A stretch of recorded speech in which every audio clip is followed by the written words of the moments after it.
And so many questions have surfaced over the integrity of the structure prior to the collapse. New documents just keep coming in. Facing South Florida host Jim DeFede joining us live now. Jim, what is the latest and what new information have you learned?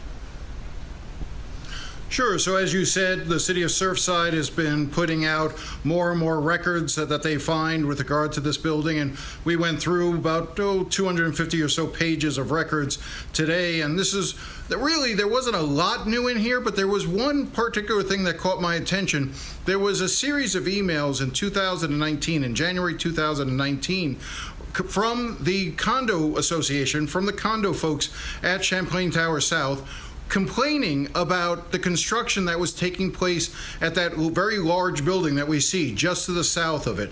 That building was constructed in 2018, 2019.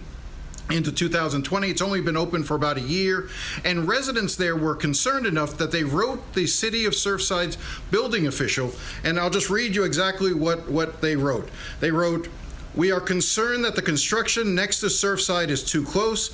The Terra project on Collins and 87th are digging too close to our property, and we have concerns regarding the structure of our building." And they were asking the city of Surfside officials to come out and look into it and to inspect and to see if there was something that they should be doing to protect the building, and whether or not the construction next door, which is technically in Miami Beach, it's right there on the border, whether or not something could be done about that. And the chief building official for the city of Surfside wrote back on January 23rd, 2019, "There is nothing for me to check. The best course of action is to have someone monitor the fence, pool, and adjacent area for damage, or hire a consultant to monitor these areas as they are the closest to the construction." So essentially, the city of Surfside building official said it's not his issue, not his problem, and that the Condo Association should take care of it themselves. So again, the Condo Association complaining that the construction next door was causing some structural issues to their building. The city of Surfside's building officials said, "You got to deal with it yourself. That's not something for us to look at." Was this a factor?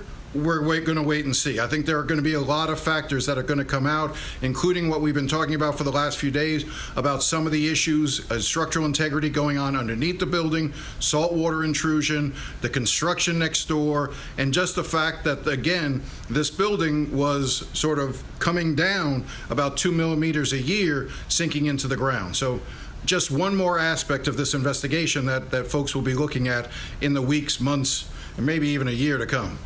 And Jim, how will the decision be made now for this operation to go from a rescue to a recovery? Yeah, this is probably one of the most delicate questions that officials will have to deal with. And let's put it in context, right? So as we sit here right now, we have just crossed the 100-hour mark. It has been 100 hours since any living person has been pulled from the rubble.